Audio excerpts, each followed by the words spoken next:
Diabetes and well-being, diabetes across different life stages.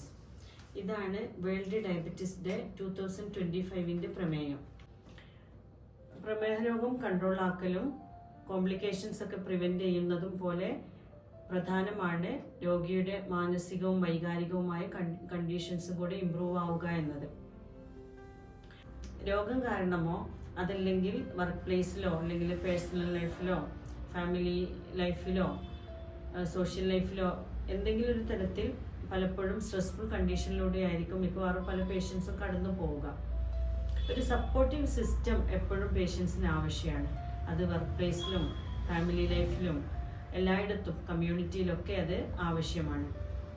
Work place എടുത്ത് നോക്കുകയാണെങ്കിൽ diabetic പേഷ്യൻസിന് sugar hypoglycaemia prevent ചെയ്യാൻ വേണ്ടിയിട്ട് പലപ്പോഴും ഇടയ്ക്ക് ഫുഡ് കഴിക്കേണ്ടി വരും, വെള്ളം കുടിക്കേണ്ടി വരും.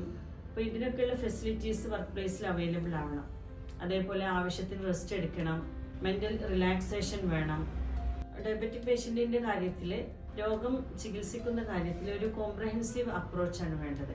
പേഷ്യൻസിൻ്റെ ബ്ലഡ് ഷുഗർ വാല്യൂസ് ഒക്കെ നമുക്ക് കൺട്രോൾ ആക്കുന്നതോടൊപ്പം തന്നെ അവരുടെ മാനസികവും സൈക്കോളജിക്കലും ഒക്കെ ആയിട്ടുള്ള ബുദ്ധിമുട്ടുകളും കൂടെ ലഘൂകരിക്കപ്പെടേണ്ടതുണ്ട്.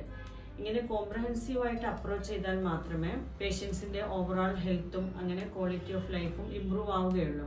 അതേപോലെ തന്നെ ഓരോ സ്റ്റേജസ് ഓഫ് ലൈഫിലും ട്രീറ്റ്മെൻറ്റ് ഡിഫറെൻ്റ് ആയിരിക്കും.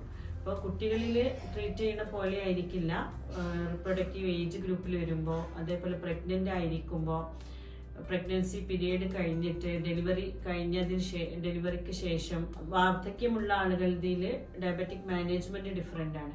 അങ്ങനെ ഓരോരുത്തരുടെയും കണ്ടീഷൻ അനുസരിച്ചുള്ള അവരുടെ വ്യക്തിപരവും സാമൂഹികവും സാമ്പത്തികവും ആക്ടിവിറ്റീസിനെയൊക്കെ ബേസ് ചെയ്തിട്ടുള്ള മാനേജ്മെൻറ്റ് പ്ലാനാണ് വരുന്നത്. ഇങ്ങനെ ഓരോ വ്യക്തിക്കും അനുസൃതമായി നമ്മൾ ട്രീറ്റ്മെൻറ്റ് പ്ലാൻ ചെയ്താലേ നമ്മുടെ ലോങ് ടേം ട്രീറ്റ്മെൻറ്റ് വിജയിക്കുള്ളൂ. എല്ലാ വർഷവും November 14th world diabetes day ആയിട്ട് ആചരിച്ചു വരുന്നുണ്ട്. ഈ വർഷത്തെ തീമിനെ പറ്റിയാണ് ഞാൻ ഇപ്പോൾ സംസാരിച്ചത്.